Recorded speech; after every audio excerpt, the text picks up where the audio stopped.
السلام علیکم ورحمۃ اللہ وبرکاتہ۔ ناظرین، اب میں آپ کے سامنے قرآن پاک کی سورۃ مائدہ اس کا درس لے کر آپ کی خدمت میں حاضر ہوئی ہوں۔ امید ہے آپ توجہ فرمائیں گے اور غور سے سنیں گے۔ اللہ تعالیٰ کا نام لے کر ہم اپنا درس شروع کرتے ہیں تاکہ اللہ تعالیٰ کی مدد ہمارے ساتھ ہو جائے اور زندگی کے ہر میدان میں ہم کامیاب ہو جائے۔ ناظرین، اعوذ باللہ من الشیطان الرجیم، بسم اللہ الرحمن الرحیم۔ آل گائز، تمام سامعین، میرے ہم مکتب بہنوں اور بھائیوں، السلام علیکم ورحمۃ اللہ وبرکاتہ۔ اعوذ باللہ من الشیطان الرجیم، بسم اللہ الرحمن الرحیم۔ قل هو اللہ احد، کہہ دیجئے اللہ ایک ہے، اللہ الصمد، اللہ بے نیاز ہے، لم یلد ولم یولد، نہ اس نے کسی کو جنا اور نہ وہ کسی سے جنا گیا،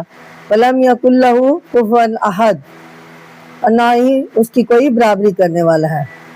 ناظرین، توجہ سے اور غور سے میری ان آیات کو سنیں تاکہ ہمیں یہ چھوٹی چھوٹی باتیں، یعنی دنیا میں جو ہم کرتے ہیں ان کے بارے میں تفصیل کے ساتھ بیان فرما رہی ہیں۔ اللہ تعالیٰ نے ہمارے دنیا گزارنے کا طریقہ ان آیات کے ذریعے بتایا ہے۔ توجہ سے اور غور سے سنیں۔ یعنی وہ خرابیاں، یعنی انما، ان کی خرابیاں، ان آیات کو عنوان دیا ہے کہ جو اللہ کے منکر ہیں، جو اللہ سبحانہ تعالیٰ کے حکم کو نہیں مانتے، ان کی بھیجی ہوئی ہدایت پر توجہ نہیں کرتے،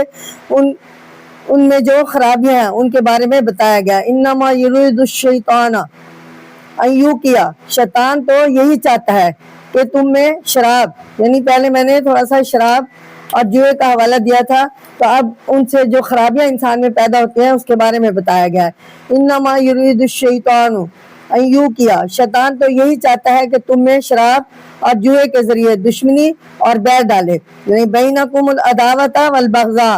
یعنی دشمنی اور بیع ڈالے، فی الخمر والمیسر، اور شراب بذریعہ شراب اور جوا، یعنی فی الخمر والمیسر، تم کو اللہ کی یاد سے، ویصدکم، تم کو اللہ کی یاد سے، عن ذکر اللہ، یعنی اللہ کے ذکر سے، یعنی نماز پڑھنے سے روکتے، وعن الصلاۃ، یعنی عن ذکر اللہ وعن الصلاۃ، یعنی نماز سے شراب اور جوا جو ہے وہ نماز سے روکتی ہے، دماغ پر پردہ ڈال دیتی ہے۔ فَهَلْ أَنْتُمْ مُنْتَهُونَ، سو اب بھی تم باز آ جاؤ، یعنی باز آؤ۔ تو یہاں پہ فرمایا ہے کہ شراب اور جوئے میں سب سے زیادہ خرابی ہے کہ یہ دونوں اس راستے سے جو انسان کی بھلائی کا ذمہ لیتا ہے اور جس پر قرآن مجید اسے چلانا چاہتا ہے، انسان کے رکنے میں بڑی مدد کرتے ہیں، یعنی انسان روکتا ہے۔ شراب سے انسان کے دماغ پر پردہ ڈل جاتا ہے، جیسے کسی چیز کو ہم کسی دوسری چیز سے ڈھانپ دیتے ہیں، اسی طرح شراب جو ہے دماغ کو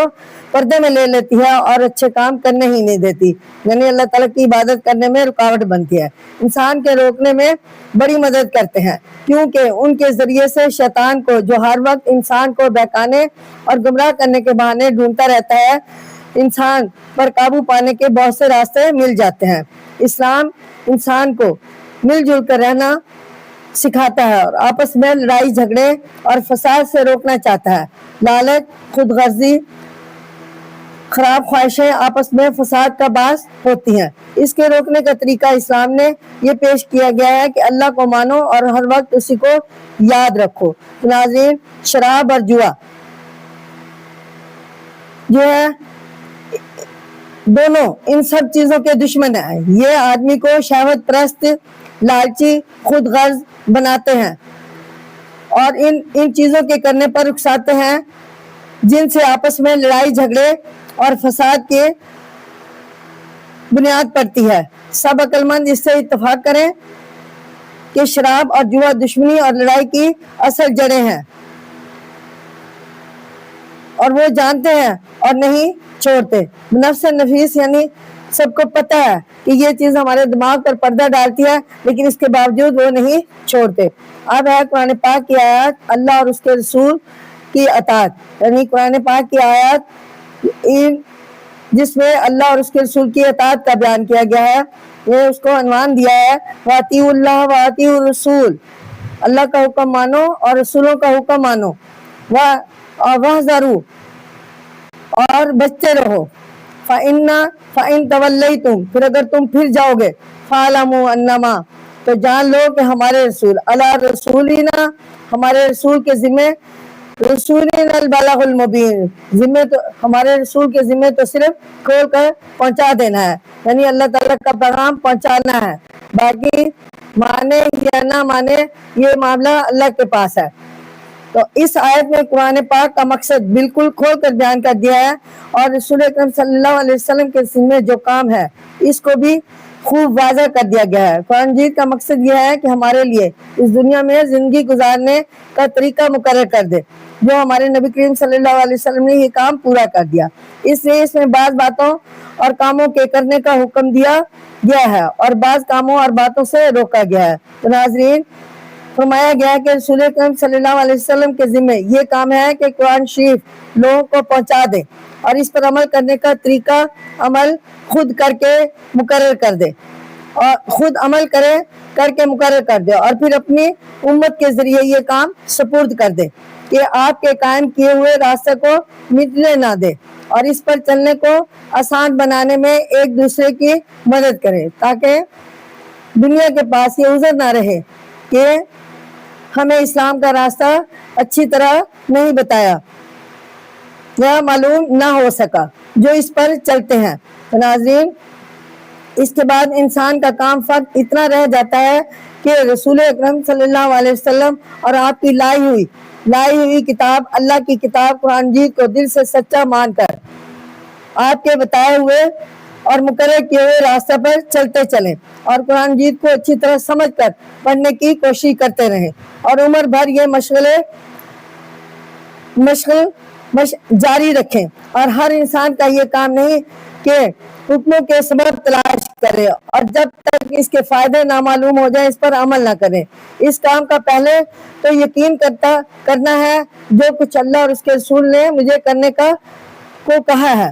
ان میں یقیناً میرا فائدہ ہے، چاہے مجھے اس وقت معلوم ہو سکے یا نہ ہو سکے یا نہ، اور جن چیزوں سے مجھے روکا ہے اس میں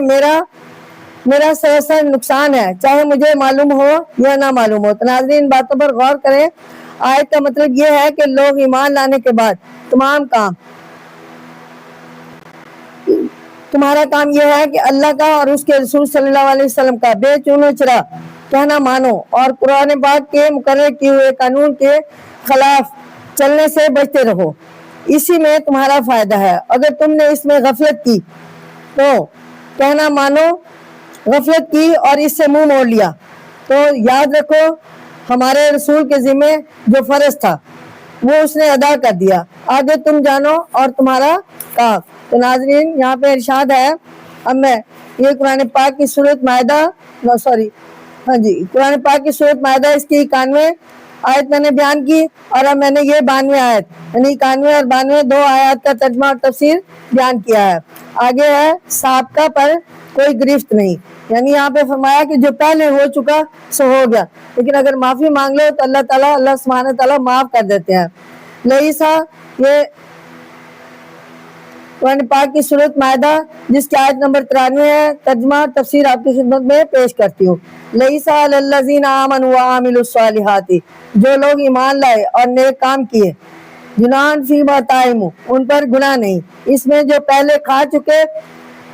اذا متقوا، جبکہ وہ آئندہ کو ڈر گئے، آمنوا وعملوا الصالحات، ایمان لے آئے اور نیک عمل کیے، پھر ثم اتقوا وآمنوا، پھر ڈرتے رہے اور یقین کیا، ثم اتقوا، پھر ڈرتے رہے، وآحسنوا، اور نیکی کی، واللہ یحب، اللہ نیکی کرنے والوں محسنین، اللہ نیکی کرنے والوں کو دوست رکھتا ہے۔ تو ناظرین، سبحان اللہ، یہ آیات بڑی خوبصورتی سے پیش کیا ہے اور بتایا گیا ہے کہ اللہ سبحانہ تعالیٰ مہربان ہے، رحمان ہے، رحیم ہے، وہ اپنے بندوں پر مہربانیاں کرتا رہتا ہے۔ تو یہاں سے اس آیت کے بعد اس آیت میں ان لوگوں کا حال بتایا جاتا ہے جو حرام ہونے سے پہلے شراب پیتے رہے اور دین کے کام بھی کرتے رہے، یہاں تک کہ جنگ احد میں بعض مسلمان شراب پی کر لڑائی میں شامل ہوئے اور شہید ہو گئے۔ تو یہاں پہ ارشاد ہے کہ جو لوگ ایمان لا کر قانون اسلام کے فرما بردار بن گئے اور برے کاموں سے بچتے رہے، ان چیزوں کے استعمال کی وجہ سے کوئی پکڑ نہ ہوگی جن کو پہلے حرام نہیں کیا گیا تھا۔ تو ناظرین سنیں، سبحانہ تعالیٰ، اللہ سبحانہ تعالیٰ رحمان ہے، رحیم ہے، وہ بخشنے والا ہے، تاکہ بشرطے کہ آئندہ باقاعدہ قانون کے پابندی کرتے رہیں اور ان کی ایمان میں جو ہے خلل نہ ڈالیں، ایمان میں خلل نہ آئے اور نیک کاموں میں لگے رہیں اور نہ روز بروز ان کا تقوی بڑھتا جائے اور روز بروز ان کا تقوی بڑھتا جائے اور ایمان صاف اور روشن ہوتا چلا جائے، یہاں تک کہ ان کے رکے کام اور ان کی باتیں دل لگا کر بہت ہی اچھے طریقے سے ہونے لگی۔ تو ناظرین اللہ سبحانہ تعالیٰ نے فرمایا ہے آگے آیات میں اللہ کی آزمائش، آیت نمبر 94 ہے، غور سے اور توجہ سے سنیں کہ اللہ سبحانہ تعالیٰ کی آزمائشیں کیا ہے۔ یا ایھا الذین آمنوا لیبلونکم، اے ایمان والو البتہ اللہ تم کو آزمائے گا، بشیء من صید تنالوہ، ایک بات سے شکار میں، جس پر ایدیکم و رماحکم، تمہارے ہاتھ اور نیزے پہنچتے ہیں، ما حکم لیعلم، تاکہ اللہ یہ معلوم کر لے، لیعلم اللہ، یا اللہ معلوم کر لے، من یخافہ، کہ کون اس سے ڈرتا ہے، بالغیب، بن دیکھے، ومن اعتدی بعد ذالک، پس جس نے اس کے بعد زیادتی کی، بعد ذالک فلہ عذاب علیم، تو اس کے لیے دردناک عذاب ہے۔ تو جو فرمائے غور سے سنیں، تفسیر اس کی بیان کی ہے، اللہ ارشاد ہے کہ مسلمانوں تمہیں خشکی کے شکار سے تھوڑا سا روکا جائے گا تاکہ تمہاری آزمائش ہو جائے کہ تم اللہ سے جسے تم دیکھ نہیں رہے ڈرتے ہو یا نہیں۔ ایسا ڈر فقط ایمان سے پیدا ہوتا ہے جس کی علامت اللہ کا خوف ہے، اس لیے یہ اصل میں ایمان کی آزمائش ہے۔ جو شخص اس آزمائش میں پورا نہ اترا اس کے لیے سخت دکھ دینے والا عذاب تیار ہے۔ اس آیت میں ان چیزوں کا ذکر ہے جس کو فقط تھوڑے وقت کے لیے منع کیا گیا تھا، یعنی احرام حج کی حالت میں شکار کرنا، اس سے انسان کی آزمائش مقصود ہے، اور ایسی چیزیں سے تھوڑے دن کے لیے رکنے میں جو ہر وقت حلال ہے، آزمائش پوری ہو جاتی ہے، کیونکہ جو ہمیشہ کے لیے حرام ہے اس سے رکے رہنے کی عادت پڑ جاتی ہے اور اس کا چھوڑنا آسان ہو جاتا ہے، لیکن جو بات ہر وقت بلا روک ٹوک کر سکتے ہیں اس سے تھوڑے دن کے لیے روکنا مشکل ہوتا ہے۔ مسلمانوں کے لیے بھی یہی آزمائش رکھی گئی ہے کہ حج کے موسم میں احرام کی حالت میں شکار سے روک دیا گیا۔ ان دنوں میں شکار کی اتنی کثرت تھی کہ ہاتھوں سے یا نیزوں سے نہایت آسانی سے پکڑا جا سکتا تھا۔ تو ناظرین اللہ سبحانہ تعالیٰ کی یہ آزمائشیں ہیں اور یہ شکیں لگائی ہیں اللہ سبحانہ تعالیٰ نے اپنے بندوں پر، کیا ہے وہ اللہ تعالیٰ کا فرما بردار ان چھوٹی چھوٹی باتوں میں اللہ تعالیٰ کی فرما برداری کرتا ہے یا نہیں۔ تو یہ آگے ہے شکار کی ممانعت، یہاں پہ فرمایا یا ایھا الذین آمنوا لا تقتلوا الصید، اے ایمان والو جس وقت تم احرام میں ہو، وانتم حرم، ومن قتلہ، تو شکار نہ مارو، اور جو کوئی تم منکم متعمدا فجزاء مثل ما، جو کوئی تم میں سے جان بوجھ کر اس کو مارے گا تو اس پر اس مارے ہوئے قتل من النعام کے برابر مویشی میں سے بدلہ ہے، یحکم بہ ذوا، جو تم میں سے دو معتبر عدل، یعنی ذوا عدل منکم، جو معتبر شخص منصف عدل کر دے، یعنی تمہیں تجویز کر دے۔ تو یہاں پہ ارشاد ہے کہ مسلمان جب حج کا احرام باندھ لو تو شکار مت کرو اور نہ کسی شکار کی فرمائش کرو اور نہ کسی شکاری کو اشارہ یا کسی طرح سے شکار کا پتہ بتاؤ۔ اگر تم میں سے کوئی جان بوجھ کر احرام کی حالت میں شکار کرے گا تو اسے اس کا جرمانہ دینا ہوگا، یعنی جیسا جانور قتل کیا اس کے برابر کا جانور خرید کر دینا ہوگا، اور اس کی صورت یہ ہوگی کہ دو مصنفوں سے مارے ہوئے جانور کی وہی مارنے کی جگہ یا اس کے قریب کے گاؤں میں قیمت جتوا لیں، اور جب وہ 2 منصف قیمت مقرر کر دیں تو اس کے بعد کیا کرنا چاہیے وہ آگے کے سبق میں بیان کیا جائے گا۔ اگر حرام کی حالت میں شکار زندہ پکڑ لیا تو اس کا فوراً چھوڑ دینا فرض ہے، اور اگر مار دیا تو جان بوجھ کر مارا ہے تو اس کے جرمانے کا اس آیت میں ذکر ہے،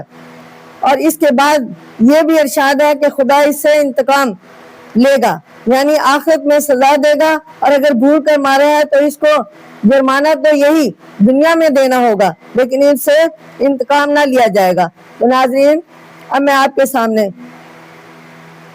آپ کی خدمت میں جرمانے کی صورتیں بتائی جا رہی ہیں ان آیات کے ذریعے۔ سورۃ قرآن پاک کی سورۃ مائدہ میں ان آیات کے ذریعے جو آیت نمبر 95 ہے، جرمانے کی صورتیں بتائی جا رہی ہیں، ذرا غور سے سنیں۔ ہدیہ بالغ الکعبۃ او کفارۃ طعاما، اس طرح سے کہ جانور بدلے کا بطور نیاز کعبہ تک پہنچایا جائے، مساکین اور عدل ذالک صیامن، یا اس پر کفارہ چند محتاجوں کا کھانا ہے یا اس کے برابر روزے، لیذوق وبال امری، تاکہ وہ اپنے کام کی سزا چکھے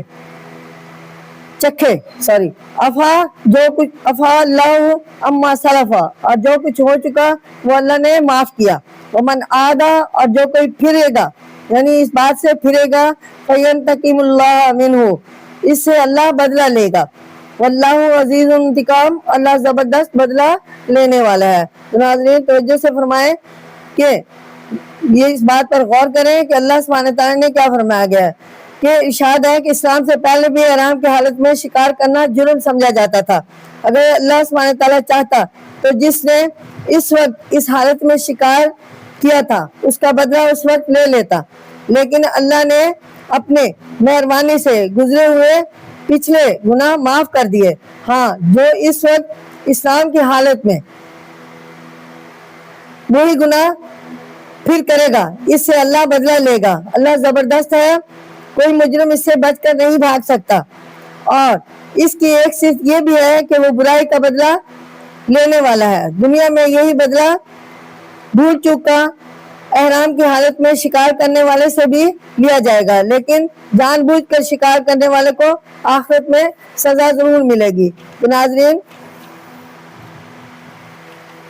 اب میں آپ کے سامنے احرام میں شکار یعنی احرام کی حالت میں شکار جائز نہیں۔ اُحِلَّ لَكُمْ صَيْدُ الْبَحْرِ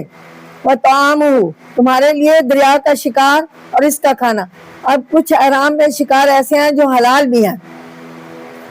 یعنی تمہارے لیے دریا کا شکار۔ اب اللہ سبحانہ تعالیٰ نے فرمایا دریا میں جو چیزیں ہوتی ہیں وہ اس کا کھانا حلال ہوا ہے، متاع لکم وللسیارۃ، اور تمہارے فائدے کے واسطے، سب مسافروں کے واسطے، اور تم پر حرم علیکم صید البر، حرام ہوا ہے جنگل کا شکار، جب تک تم معدم تم حرم، جب تک تم احرام میں ہو۔ یعنی یہاں پہ بات سمجھائی جا رہی ہے کہ دریا کا پانی میں جو بھی رہنے والا جانور ہوگا وہ شکار حلال ہے حج کے دورانیے میں، اور اگر اس کے برعکس جو جنگل کا جانور ہے وہ حرام ہے۔ حرم علیکم صید البر، حرام ہوا جنگل کا شکار جب تک تم احرام میں ہو۔ واتقوا اللہ الذین الیہ، اور اللہ سے جس کے پاس جمع ہوگے، تحشرون، ڈرتے رہو۔ یہاں پہ ارشاد ہے کہ آیت میں شکار کے کچھ اور حکم بیان کیے گئے ہیں۔ یہ ارشاد ہے کہ اے مسلمانوں، تمہارے لیے دریا کا شکار یعنی مچھلی پکڑنا، احرام ہرن، مچھلی پکڑنا ہر حالت میں حلال ہے، اور احرام کی حالت میں بھی اس کی ممانعت نہیں ہے۔ اسی طرح بغیر پکڑے کوئی مچھلی تمہارے ہاتھ لگ جائے، بشرطے کہ وہ پانی سے زندہ نکلی ہو اور باہر آ کر مری ہو، اس کا کھانا تمہارے لیے حلال ہے۔ اس لیے حلال کی گئی ہے کہ تمہارے اس رخصت سے وقت پر فائدہ اٹھاؤ، اور سفر کی حالت میں مسافر بھی اس سے فائدہ اٹھائیں۔ تو ناظرین، جیسے احرام کی حالت میں جنگلی شکار مارنا منع ہے، ایسے ہی مکہ شریف کے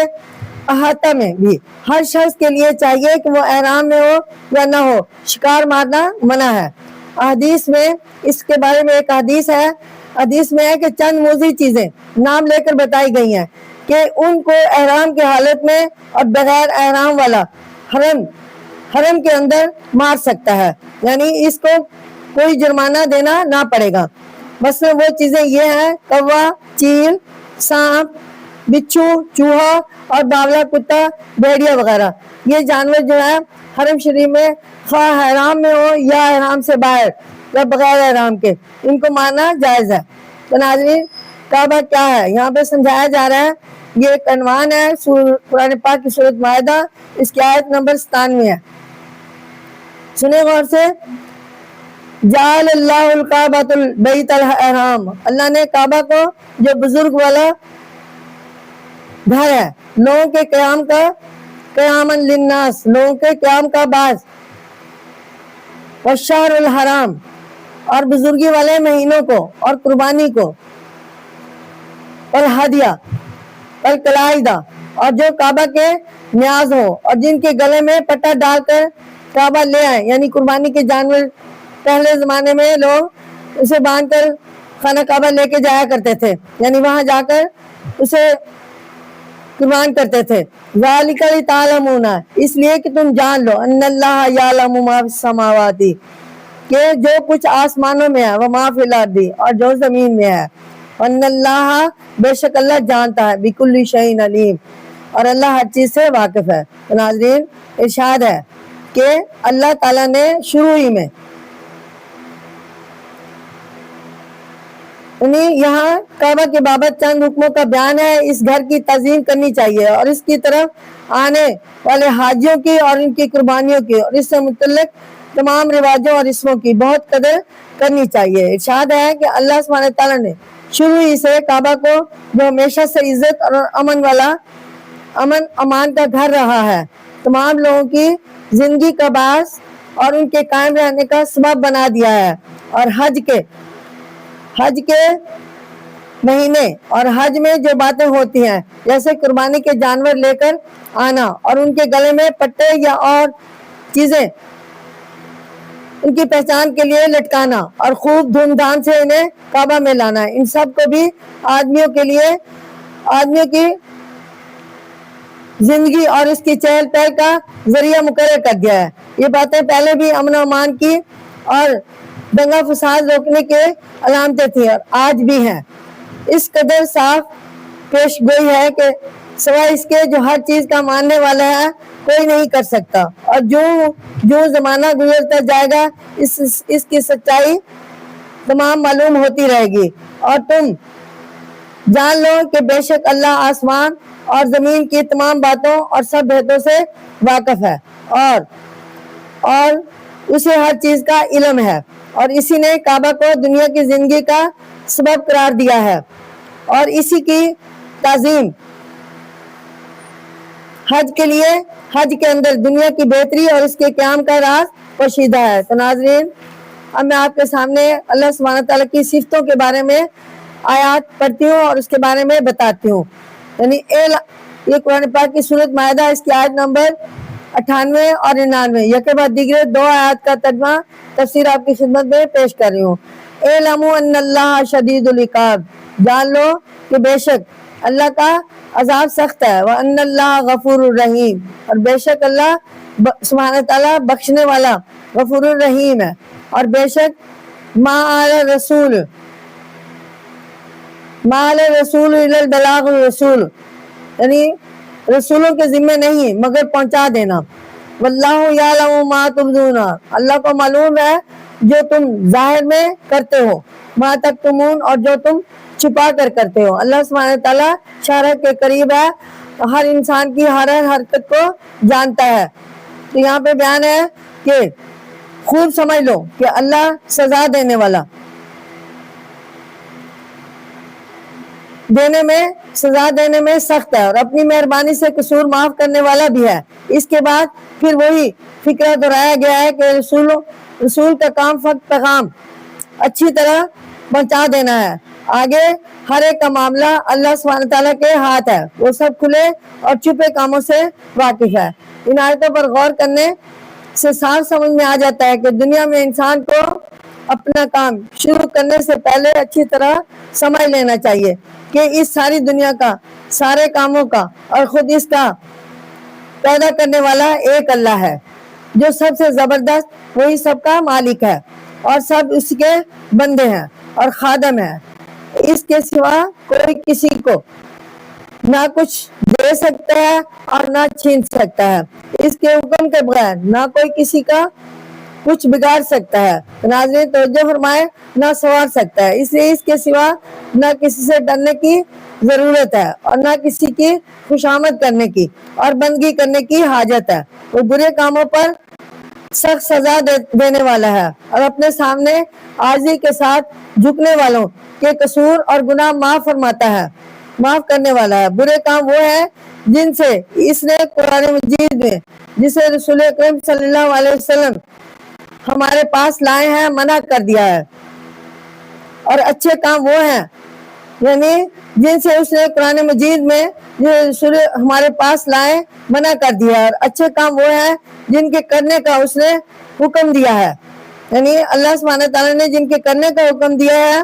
اس لیے ہماری زندگی کا سوا اس کے کوئی مقصد نہیں کہ اس کا حکم مانے اور جو اس کا رسول کہے وہ کریں، اور جس سے وہ روکے اس سے رک جائیں۔ اس کو چھوڑ کر ہم چاہے جو کچھ کریں سب فضول ہے اور بیکار ہے۔ تو ناظرین توجہ سے فرمائیں،